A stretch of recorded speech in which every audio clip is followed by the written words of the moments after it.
नमस्कार। घर परिवार कार्यक्रम में आप सभी का स्वागत है। आज के कार्यक्रम में विशेष तौर पर हम चर्चा करेंगे बच्चों के स्वास्थ्य की। यूँ तो हर माता पिता ही अपने बच्चों के स्वास्थ्य की खास देखभाल करते हैं, लेकिन कई बार मौसम की वजह से या फिर जानकारियों के अभाव की वजह से या फिर सही जानकारियां ना होने की वजह से कई बार बच्चों का स्वास्थ्य गड़बड़ हो जाता है। ऐसे में बच्चे तो परेशान होते ही हैं, माता पिता की भी चिंता बढ़ जाती है कि बच्चों के स्वास्थ्य की देखभाल कैसे करें। तो आज के कार्यक्रम में विशेष रूप से बच्चों के पोषण, इम्यूनिटी और टीकाकरण पर विशेष बातचीत के लिए हमने स्टूडियो में आपके लिए आमंत्रित किया है डॉक्टर ललिता कन्नौजिया को। आप वरिष्ठ सलाहकार हैं बाल रोग। डॉक्टर ललिता, आपका कार्यक्रम में बहुत बहुत स्वागत है। शुक्रिया। तो डॉक्टर ललिता, सबसे पहले तो हम यही जानना चाहेंगे कि मौसम एकदम से बदला है, सर्दी बहुत राजस्थान में तो बहुत ज्यादा पड़ रही है और बच्चों का स्वास्थ्य गड़बड़ हो जाता है। तो ऐसे में माता पिता क्या समझे, क्योंकि कोरोना के इफेक्ट भी बहुत सारे हम देख रहे हैं, तो वो डर जाते हैं, चिंता हो जाती है कि छोटे बच्चे कैसे हैंडल करेंगे। तो क्या करें सर्दी के मौसम? स्वाभाविक है कि इस कोरोना के माहौल में थोड़ा भी जुकाम खांसी हो तो डर लगता है। पर इस मौसम में, सर्दी के मौसम में जुकाम, खांसी, निमोनिया, कान में इन्फेक्शन, एडिनॉइड्स, अस्थमा का बढ़ जाती है। इस बार नहीं, हमेशा से ये रहता है। इनफैक्ट प्रॉब्ली कोविड के दो जो साल निकले अंदर ही अंदर, ये इनका प्रभाव कम था। इस साल क्योंकि हमारी इम्यूनिटी कम है अगेंस्ट ऑल दीज वायरसेस, तो हो सकता है कि हम बच्चे ज़्यादा बीमार पड़ रहे हो, तो उसकी वजह से भी ज़्यादा बीमारी बढ़ रही है। बिल्कुल। तो अगर ऐसी कोई इन्फेक्शन हम देखें सर्दी में, जैसे कफ, कोल्ड या सर्दी जुकाम जैसी कोई समस्या हो रही है, तो माता पिता क्या करें? क्योंकि एंटीबायोटिक्स के तरफ भागते हैं कि तुरंत बच्चे को रिलीफ मिले। तो ये बहुत अच्छा पॉइंट उठाया आपने। एंटीबायोटिक बैक्टीरिया के अगेंस्ट काम करता है ना, और जनरली ये जो अपना जुकाम खांसी है ये वायरल रहता है।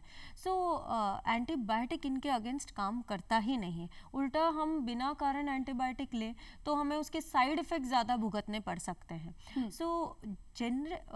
बुखार के 24 से 36 घंटे तक प्लेन बुखार की दवाई पैरासीटामोल जिसे कहते हैं, उससे अपन काम चलाएं। मान लो 36 घंटे पे बुखार नहीं उतर रहा है, तब डॉक्टर को दिखाना आवश्यक है। उस टाइम पे देख के उस हिसाब से अपन एंटीबायोटिक दे सकते हैं। एंटीबायोटिक कैसे, हर जगह के एंटीबायोटिक अलग है। मान लो गले की, जुकाम की इन्फेक्शन है तो इसका एंटीबायोटिक अलग रहेगा, पेट का इन्फेक्शन है उसका एंटीबायोटिक अलग रहेगा। सबका सिम्टम, सबका जो लक्षण है वो बुखार से ही शुरू होता है, बट हर में एंटीबायोटिक की ज़रूरत नहीं रहती है। एंटीबायोटिक का कोर्स पूरा न करने पे बॉडी में रेजिस्टेंस आती है। रेजिस्टेंस माने कि वो एंटीबायोटिक अगले बार पूरी तरह काम ही नहीं करेगा, क्योंकि बॉडी उसकी आदी हो जाएगी। क्योंकि बॉडी नहीं, बेसिकली वो कीटाणु आदी हो जाता है। तो क्या होता है कि अगले बार आप देना चाहो तो ये उस कीटाणु पे असर ही नहीं करता। उसका पूरा कोर्स पूरा करना बेहद जरूरी है और सही एंटीबायोटिक लेना जरूरी है। जुकाम खांसी की दवाई तो फिर भी जो पड़ी है घर पे आप एक आध बार दे सकते हो, पर एंटीबायोटिक बिना डॉक्टर की सलाह देनी ही नहीं चाहिए। ना ही केमिस्ट से, जो ओवर द काउंटर बोलते हैं, जाके केमिस्ट से मांग के लेते हो, ये भी सही नहीं है। पहले क्या होता था हेमलता जी कि हम सुपर ड्रग जानते थे कि भाई पहले पेनिसिलिन आया या टेट्रासाइक्लिन आया, सारी बीमारियों का एक इलाज, रामबाण इलाज। अब क्या है, सुपर बग हो चुका है, मतलब जो भी कीटाणु उस पर कुछ असर ही नहीं करता है। तो इससे हमें इतने ज्यादा ताकतवर हो रहे हैं। और ये कारण क्या है कि एंटीबायोटिक की बिना वजह जो यूज हुई है या इम्प्रॉपर यूज है, ये कारण। श्रोताओं से मेरा निवेदन है कि आप एंटीबायोटिक पे इंसिस्ट ना करें। डॉक्टर उसे लगे तो जरूर प्रिस्क्राइब करेंगे, बट काफी बार पेरेंट्स ही फोर्स करते हैं कि मैडम एंटीबायोटिक लिख दो, एंटीबायोटिक लिख दो। ये ना करें। तो वही पेरेंट्स को भी जानकारी का अभाव है, और दर्शक इस बात को खास तौर पर ध्यान रखेंगे कि आप एंटीबायोटिक्स की तरफ एकदम ना भागे, डॉक्टर से कंसल्ट करें, उसके बाद ही कोई दवाई दें। डॉक्टर ललिता, इम्यूनिटी पर कितना असर पड़ता है? क्योंकि बार बार एंटीबायोटिक्स देना या बार बार दवाइयां देना बच्चों को उनकी रोग प्रतिरोधक क्षमता को घटाता है, या क्या असर पड़ता है बच्चे की इम्यूनिटी पर? देखिए, ये मिथ है, एंटीबायोटिक से इम्यूनिटी पे कोई असर नहीं पड़ता। एंटीबायोटिक उस बैक्टीरिया के अगेंस्ट काम करता है, और अगर मान लो दूसरे पार्ट्स ऑफ द बॉडी पे काम करता है तो कभी कभार साइड इफेक्ट्स रहता है इनका। इम्यूनिटी बढ़ाता है वैक्सीन्स। है ना। सो हमें अगर इम्यूनिटी बढ़ाना है तो प्रॉपर वैक्सीनेशन होनी चाहिए, जैसा चार्ट रहता है, गवर्नमेंट भी करते हैं, प्राइवेट सेटअप्स भी करते हैं, तो उस चार्ट को फॉलो करना ज़रूरी है। और इम्यूनिटी के लिए अच्छा पोषण, खान पीन अच्छा रहना चाहिए। जी जी। सो ये ज़्यादा इम्यूनिटी। टीकाकरण की अगर हम बात करें, क्योंकि इम्यूनिटी और टीकाकरण दोनों जुड़ी हुई चीजें हैं, ग्रामीण क्षेत्र में कई बार ऐसा होता है टीकाकरण में देरी भी हो जाती है, या वो भूल जाते हैं कि फलानी तारीख थी, फलाने समय पे करना था, तो ये चिंता का विषय है या कैसे इसको ध्यान रखें? बिल्कुल चिंता का विषय है। देखो, जो सिंपल इम्यूनाइजेशन शेड्यूल है, जो गवर्नमेंट भी फॉलो करती है, हम सभी पीडियाट्रिशियन फॉलो करते हैं, इसमें 6 बीमारियों से आप प्रोटेक्टेड रहते हैं, मतलब आपका संरक्षण रहता है। अगर हम वैक्सीन नहीं लेते हैं तो ये बीमारी होंगी आपको, फिर इम्यूनिटी डेवलप होंगी। ये गलत थिंकिंग है कि वैक्सीन लेने, टीकाकरण से अपनी इम्यूनिटी घटती है, ये गलत सोच है। उल्टा टीकाकरण से अपनी इम्यूनिटी बढ़ जाती है, उस पर्टिकुलर बैक्टीरिया वायरस के अगेंस्ट लड़ने की क्षमता अपने शरीर में बढ़ जाती है। दूसरा तरीका क्या है क्षमता बढ़ाने की, कि हमें इन्फेक्शन हो जाए, फिर हमारी एंटीबॉडी बनेगी, फिर हम लड़ेंगे। तो इसका मतलब क्या, उन 6 बीमारियों से आपको गुजरना पड़ेगा, और सारी बीमारियां ऐसे नहीं है कि जो घातक ना हो। तो ये गलत जानकारी है या गलत सोच हम कह सकते हैं कि पहले बीमार होंगे तब इम्यूनिटी बढ़ेगी। हाँ, तो कुछ ये वैक्सीन यही काम करते हैं कि आप बीमार पड़ने से पहले आपको इम्यूनिटी देती है, जिससे अब अगर वो कीटाणु आप पे आक्रमण करे, आपके पास एंटीबॉडी फाइटिंग, मतलब सोल्जर्स सारे तैयार है, सैनिक तैयार है, अब उस लड़ाई में आपकी जीत होने के चांसेस बहुत ज्यादा। तो मतलब जो भी बच्चे के लिए कार्ड बनाया गया है टीकाकरण का, उसको समय पर टीका लगवाना सबसे बेहद जरूरी है, और टाइम से लगाना जरूरी है, क्योंकि अगर हम मिस करते हैं तो उस टाइम का प्रोटेक्शन गया। जी, तो वो बूस्टर्स रहते हैं, एक के बाद एक लगते हैं, तो उसी तरीके से लगाना जरूरी है। डॉक्टर कनौजिया ने जैसे बताया है, आप जितने भी दर्शक देख रहे हैं, जितने भी बच्चों के टीकाकरण का जो कार्ड बना हुआ है उसका विशेष ध्यान रखें। जो समय उसमें दिया गया है उस समय पर टीका लगाना बेहद आवश्यक है। इसको आप कहीं भी किसी भी तरह की लापरवाही ना बरतें, वरना बच्चे का स्वास्थ्य प्रभावित हो सकता है। डॉक्टर कनौजिया, एक और बात जानेंगे, आजकल इम्यूनिटी तो कम हो ही रही है बच्चों की, क्योंकि बहुत सारे इन्फेक्शन है, निमोनिया की समस्या बहुत देखने में आ रही है बच्चों की, और इसकी वजह से पेरेंट्स घबरा जाते हैं, क्योंकि हम 2 साल कोरोना से लड़के निकले हैं। तो ये कितना सीरियस हो सकता है? निमोनिया जो है, शुरुआत तो जुकाम खांसी से ही होती है काफी बार, एटलीस्ट वायरल निमोनिया की तो उसी तरह से होते हैं, पर जो बैक्टीरियल निमोनिया रहता है उसमें शुरुआत तेज बुखार से होता है। तेज बुखार, खांसी, और ये मतलब एक ज़रूरी फीचर है। खांसी होना मतलब निमोनिया का एक हाथ लक्षण ज़रूर है। और फिर सांस लेने में दिक्कत शुरुआत होती है। पर श्रोताओं को मैं ये बताना चाहूँगी कि सबसे इम्पॉर्टेंट पॉइंट जहाँ पे आपको निमोनिया का शक बिल्कुल होना चाहिए वो है जब सांस लेते वक्त खड्डे पड़ते हैं। तो हमारे जो रिब्स बोलते हैं हम, उनके बीच में अगर खड्डे पड़ते हैं, आपको दिखता है कि बच्चा सांस ले रहा है, यहाँ पे खड्डे पड़ रहे हैं, तो ये आंतों इनके बीच में, तो ये निमोनिया का लक्षण रहता है और आपको तुरंत डॉक्टर को दिखाना चाहिए। सो निमोनिया कैसे, अगर पहले 36 घंटे आप जुकाम खांसी वैसे बोल के इलाज कर लो, बट आपको फर्क नहीं पड़ रहा है तो डॉक्टर को दिखाना जरूरी है। डॉक्टर्स जब अपने स्टेथोस्कोप से देखते हैं तो उन्हें पता चल जाता है निमोनिया का लक्षण। जल्द से जल्द इलाज शुरू हो जाए तो मुंह के दवाइयों से अपना ठीक हो जाता है निमोनिया।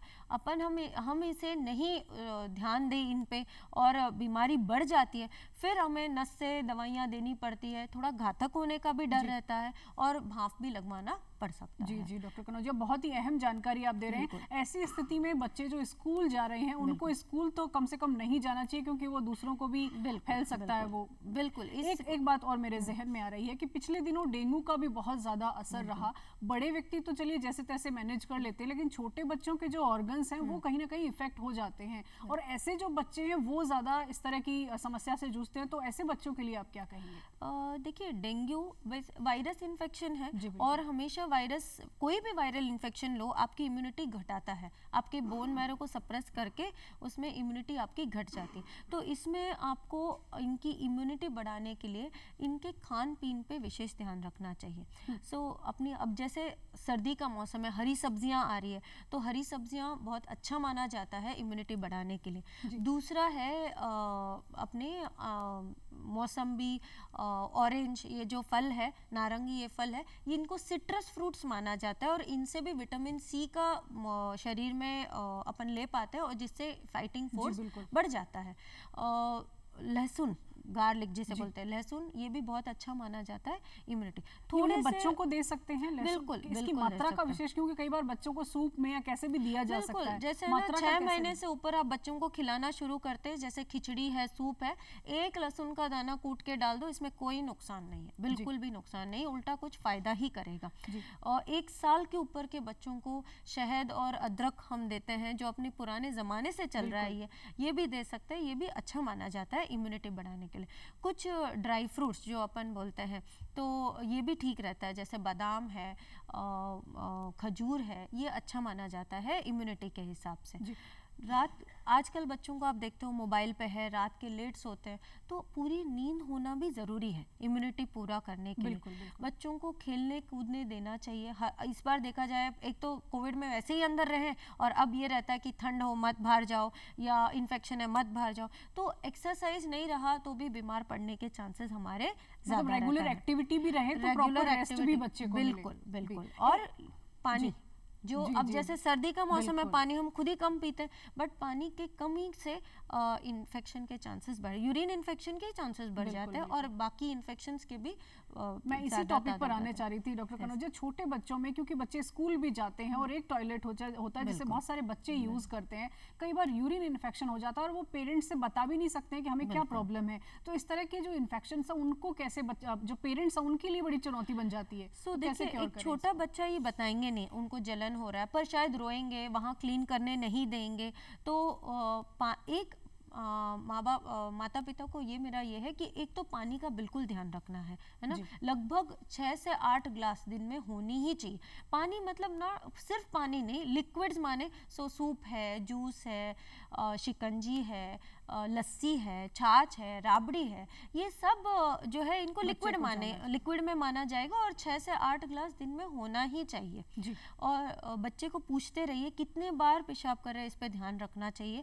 एटलीस्ट इवन इस सर्दी के मौसम में भी 5 से 6 बार होना चाहिए और गर्मियों में भी मिनिमम 4 से 5 बार तो होना चाहिए। और अगर इन्फेक्शन हो जाए तो फिर सावधानी क्या बरतें, क्या करें? लक्षण पहले बताऊं इन्फेक्शन के, कि ज्यादा बार पेशाब जाना, जलन होना, पेशाब करते वक्त रोना बच्चों का, ये लक्षण है। हल्का हल्का बुखार होना, ठंड लग के बुखार होना, ये पेशाब के इन्फेक्शन के लक्षण है और ऐसे होने से डॉक्टर को दिखाना जरूरी है। पेशाब का टेस्ट करना अनिवार्य है, उसके बिना हमें पता ही नहीं चलेगा इन्फेक्शन है कि नहीं, और उस हिसाब से एंटीबायोटिक दिया जाता है।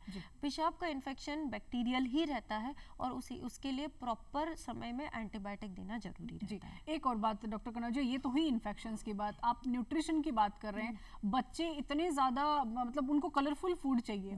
बच्चों को दोष देना सही नहीं है, माँ बाप और हम सारे अडल्ट्स भी बहुत प्रभावित होते हैं आजकल के इन फूड से, जंक फूड जिसे कहा जाएगा।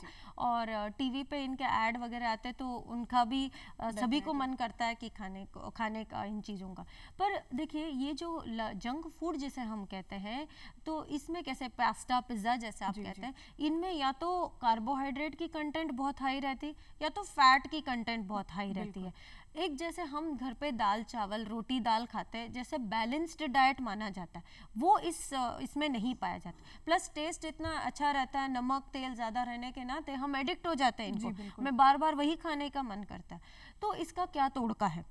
तोड़का ये है कि एज अ फैमिली, सिर्फ बच्चे नहीं, आप खाओ और बच्चों को मना करो, ये बात सही नहीं है। तो एज अ फैमिली डिसाइड करना है कि भाई हम हफ्ते में या 2 हफ्ते में एक बार खाएंगे बाहर का खाना या मंगा के खाएंगे। घर पे यही चीज़ें घर पे बने तो ज़्यादा पौष्टिक हो जाते हैं। कैसे? जैसे हम पिज़्ज़ा बनाते हैं घर पे, तो उस बेस को, मैदा रहता है, मैदा में कोई गुण नहीं है, तो उस बेस को आप चपाती बनाओ या आटे की बेस बनाओ, जिससे बच्चे क्या खाएंगे, जो भी खाएंगे तो पौष्टिकता ही जाएगी।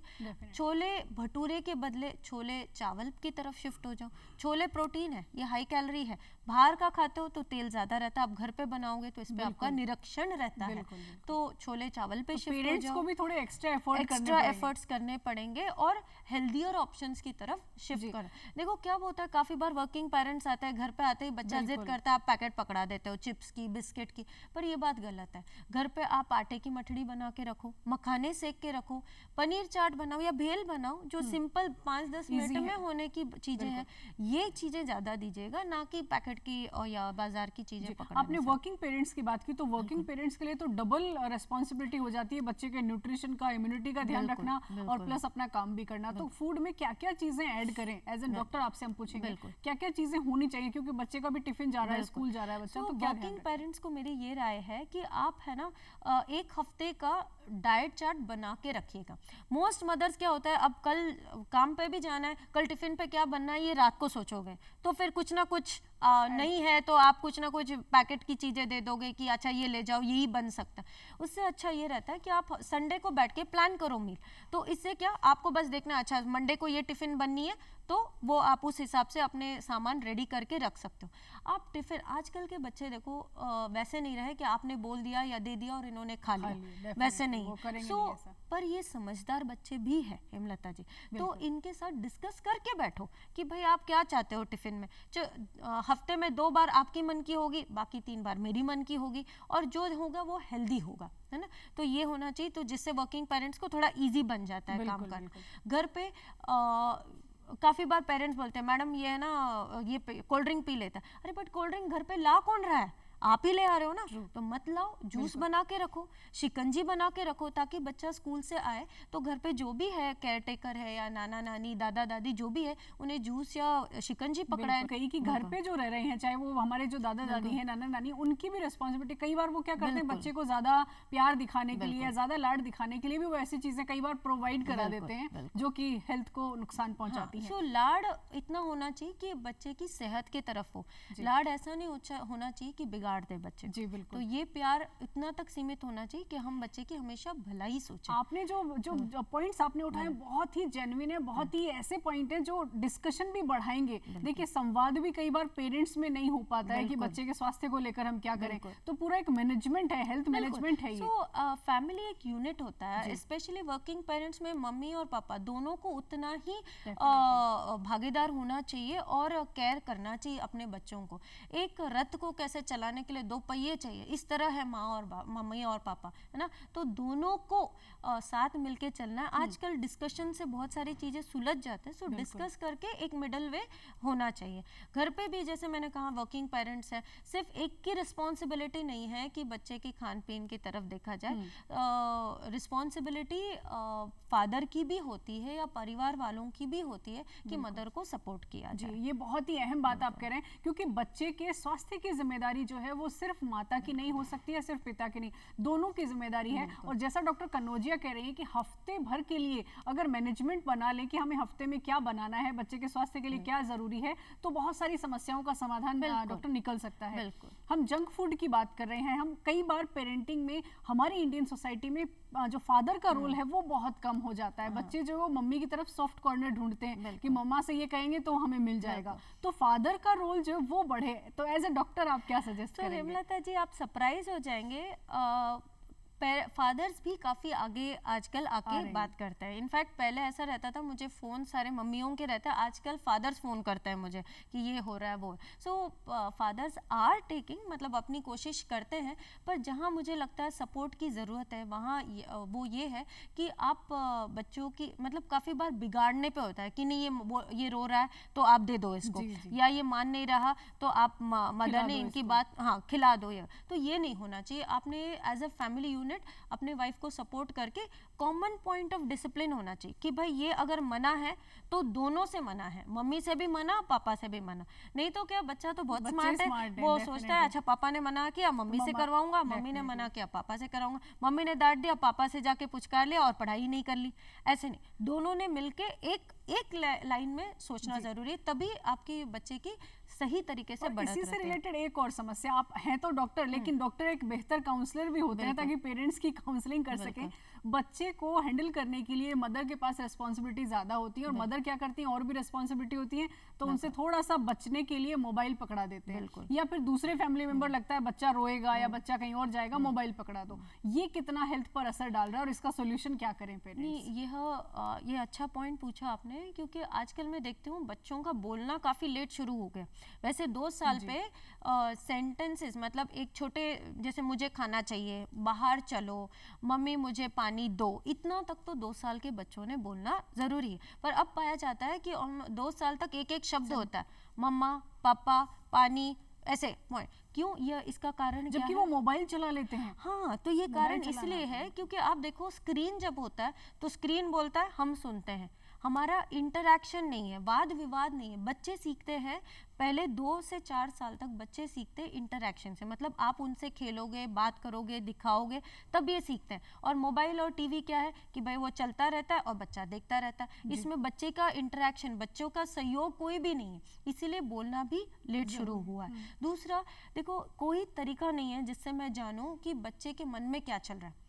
काफ़ी बार हम देखते हैं, आप टीवी देखते हो, न्यूज़ देखते हो, काफ़ी बुजुर्ग भी रहते हैं, कुछ सीरियल्स देखते हैं, तो आपको तो समझ में आ रहा है कि ये तो सीरियल है, ये सच नहीं है, या ये न्यूज़ की घटना है, ये अपनी देश में नहीं, पर ये बच्चे पे क्या असर पड़ता है, क्या आपने सोचा है?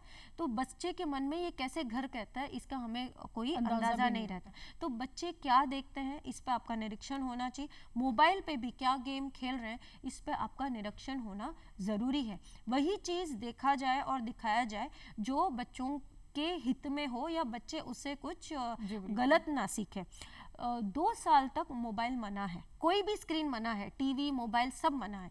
2 साल बाद भी दिन के मैक्सिमम 2 घंटे अलाउड है, क्योंकि आजकल सिस्टम, एजुकेशन सिस्टम हमारा ऐसा हो गया कि बहुत सारी चीजें ऑनलाइन दिखानी पड़ती हैं बच्चों तो 2 घंटे अलाउड है। बाकी टाइम बच्चे ने खेलना चाहिए, इंटरैक्ट करना चाहिए, गेम्स खेलना चाहिए, उससे बढ़त इनकी ज्यादा रहती है। आप सिंपल स्नेक्स एंड लैडर्स, जो सांप सीढ़ी का गेम है, वो आप खेलते हो तो बच्चे को काउंटिंग में आ जाती है, गणित आ जाता है, जोड़ना, माइनस, सब्सट्रैक्शन, ये आ जाता है, पर हम आज खेलते ही नहीं है। तो ये खेलना इन गेम्स में एक और बात इसमें कि कई बच्चे ऐसे हैं जो मोबाइल देखकर ही खाना खाते हैं, तो इसका क्या सॉल्यूशन करें? क्योंकि खाना जो है वो उसकी तरफ तो ध्यान ही नहीं है बच्चे का, उनको मदर या फादर है जो भी खाना खिला रहे हैं मोबाइल पकड़ा देंगे और बच्चे को खिला रहे हैं, तो इसका क्या करें? इससे 2 गलत परिणाम होते हैं। एक, बच्चे को पता ही नहीं, जैसा आपने क्या खा रहा है, स्वाद ही नहीं है खाने का। दूसरा, उसे पता ही नहीं है कब पेट भर गया और मैंने रुक जाना चाहिए। सो इसके वजह से वजन भी बढ़ता जाता है, क्योंकि हम खाए जा रहे, हमें स्टॉप कहाँ रोकना चाहिए पता ही नहीं है। सो मोबाइल दिखा के खाना खिलाना बिल्कुल मना है। हमारे माँ बाप ने जैसे हमें चिड़िया और खिलौने दिखा के खाना खिलाया, इसी तरह खाना खिलाना है। तो शुरुआत वहीं से होता है जहाँ आप माँ बाप ही खाने के चक्कर में बच्चे को मोबाइल पकड़ाते हैं, यहाँ ही गलती शुरू हो जाती है। दूसरा, बच्चा कम खाएं, देर से खाएं, इसमें कोई प्रॉब्लम नहीं है। थोड़ा टाइम लग सकता है, कुछ बच्चे ज़्यादा टाइम लगाते हैं, पर आप धीरे धीरे वो अपना खाना अपने हिसाब से खाना शुरुआत करेंगे, पर ताकि ये ज़्यादा खाएं, ताकि ये मोटे हों, इसलिए मोबाइल दिखाना बिल्कुल बंद करना चाहिए। जी, ये बहुत ही अहम आप बात कह रहे हैं। तो जितने भी दर्शक ये कार्यक्रम देख रहे हैं, आपके घर में भी बच्चे होंगे और आप भी बच्चों के साथ इसी तरह से इंटरेक्ट करते होंगे, तो मोबाइल जो है वो बच्चों से आप दूर रखें, क्योंकि मोबाइल से न सिर्फ स्वास्थ्य पर असर पड़ रहा है, बच्चे की आदतें भी खराब हो रही हैं और बच्चों का मानसिक स्वास्थ्य भी प्रभावित होता है। मानसिक स्वास्थ्य की बात आ रही है डॉक्टर कनौजिया, तो मैं एक बात और जानना चाहूंगी, स्पेशल चाइल्ड जो हैं उनके पेरेंट्स को बड़ी फिक्र होती है, क्योंकि जो छोटे बच्चे हैं और स्पेशल हैं, किसी तरह की डिसेबिलिटी अगर उनमें है तो, और इस मौसम में खासकर सर्दी में अगर कोई समस्या हो गई तो फिर वो कैसे देखभाल करें? तो खासकर स्पेशल चाइल्ड के लिए अगर आप कुछ बताना चाहें। स्पेशल चाइल्ड जैसे ना, एक स्पेशल चाइल्ड के नीड्स अपने नॉर्मल बच्चों से अलग हमेशा अधिक रहते हैं और अलग रहते हैं। तो आपको अपने जो केयर गिवर है, डॉक्टर है या फिजियोथेरेपिस्ट है, जिनकी ज़रूरत काफ़ी बार पड़ती है, उनसे आपको संपर्क बना रहना चाहिए। छोटी छोटी जो जुकाम खांसी है, इसे वो नहीं, दुर्लक्ष्य या उसके दुष्परिणाम हो सकते हैं, इसलिए टाइम से डॉक्टर को दिखाना और वो इलाज करना ज़रूरी है। अपने आप नहीं करें, डॉक्टर से कंसल्ट कर लें उसके लिए। बिल्कुल। डॉक्टर कनौजिया, बहुत सारी बातें आपने बताई, बीमारियों से संबंधित बहुत सारी जानकारी आपने दी। पेरेंटिंग टिप्स जो है वो बेहद इंपॉर्टेंट है। माता पिता और परिवार में जो बाकी लोग रह रहे हैं उनको, खासकर छोटे बच्चों की देखभाल के लिए किन किन बातों का विशेष ध्यान रखना है इस मौसम में, आपसे जानना चाहेंगे जाते जाते। माता पिता, ये कहना चाहूँगी मैं आपको कि पेरेंटिंग स्टार्ट होता है कि आप एक दूसरे को रिस्पेक्ट करो, इससे शुरुआत होता है। माता पिता ने एक दूसरे को रिस्पेक्ट करे तो बच्चा देखता है कि ठीक है, हमें भी एक दूसरे को रिस्पेक्ट करना चाहिए। आपस में लड़ाई होती है या अपन उंगली दिखाते कि ये तेरा काम था, ये मेरा काम था, तो हम आगे बढ़ ही नहीं सकते। सो पहली पॉइंट ये है कि आप एक दूसरे को रिस्पेक्ट करिए। सेकंड पॉइंट ये है कि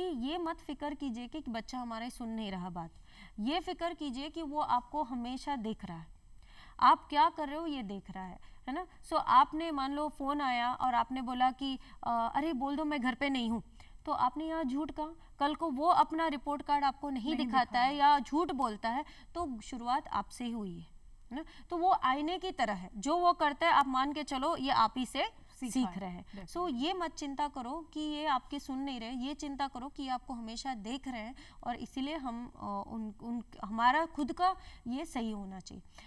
दूसरा, हमारे कान और आँख खुले होना चाहिए। एक हैप्पी बच्चा है, स्कूल जा रहा है, मस्त है, और अचानक चुप होता है, गुमसुम होता है, आपको उसको डांटना नहीं है कि क्यों नहीं जा रहा है, हाँ क्यों नहीं जा रहा है स्कूल, तो क्यों वैन में नहीं जाना। थोड़ा बैठाओ, बात करो। कहीं ऐसा हो सकता है कि आज आप देखते हो ज़माना ठीक नहीं है कि कुछ प्रॉब्लम हो सकती है, तो ये पॉइंट को उठाना ज़रूरी है ना, कि ऐसे ही कर रहा है, ऐसे उसके तरफ नज़रअंदाज न कीजिएगा।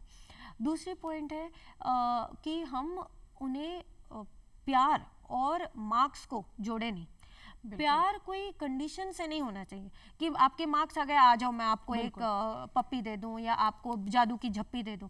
बिना मार्क्स के भी तो आप जादू की झप्पी दोगे, प्यार करोगे। देखो तुम्हारे भैया को फुल मार्क्स आए, देखो मैं उसको ये दिला दूंगा, तुम्हारे नहीं आए तो मैं नहीं दिलाऊंगा, तो ये गलत बात है।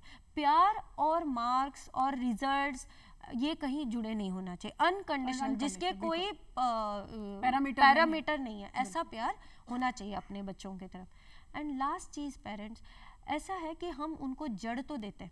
एक पेड़ को बढ़ाने के लिए कैसे हम उनको अच्छी बातें सिखाते हैं, व्यवहार सिखाते हैं, सब कुछ सिखाते हैं ना, कि आगे चल के ये अच्छे इंसान बने। उन्हें पंख देना भी बहुत ज़रूरी है ना। एक चिड़िया की तरह होना चाहिए, जैसे अपने बच्चे को पालती है, खाना खिलाती है और उड़ने देती है, उड़ना भी ज़रूरी है। काफ़ी बार मैं सुनती हूँ पेरेंट्स को, मैडम ये तो डॉक्टर बनेगा, मैडम ये तो ये बनेगा। भाई ये आपकी आकांक्षा थी, आपकी पूरी नहीं हुई, इसका मतलब ये नहीं है कि बच्चे ने पूरी करनी चाहिए। वो अपना नसीब ले आया अपने साथ, उसकी उड़ान उसे भरने दो। आज देखिए आप और मैं यहाँ बैठे हैं, और आप रेडियो जॉकी बोलो, कोई एक भी फील्ड ले लो, कहीं भी हमेशा उसमें बढ़त ही दिख रही है। कोई ऐसा नहीं कि ये करने से आपकी ओहदा, पहले तो कैसे बैंकिंग, हर फील्ड में हर फील्ड में आगे बढ़ सकते हो। सो अपने बच्चे को खुला प्लेग्राउंड दीजिए। बहुत ही अहम जानकारियां डॉक्टर ललिता आपने दर्शकों के साथ साझा की, और न सिर्फ आपने बीमारियों से संबंधित जानकारियां, आप बहुत अच्छी काउंसलर भी हैं, और पेरेंटिंग टिप्स आपने बहुत अहम जो दर्शकों के साथ दिए वो बहुत महत्वपूर्ण। आपका बहुत बहुत धन्यवाद। तो दर्शकों, जितने भी पॉइंट्स आपको बताए हैं डॉक्टर ललिता ने, बहुत सरल हैं, हमारी ज़िंदगी का हिस्सा है। बस थोड़ा सा हमें अपने व्यवहार में, अपनी सोच में बदलाव लाना है, ताकि हम बच्चों को बेहतरीन परवरिश दे सकें और बच्चों का स्वास्थ्य जो है उसे सुरक्षित रख सकें। आज का कार्यक्रम बस इतना ही। फिलहाल हमें इजाज़त दीजिए। नमस्कार।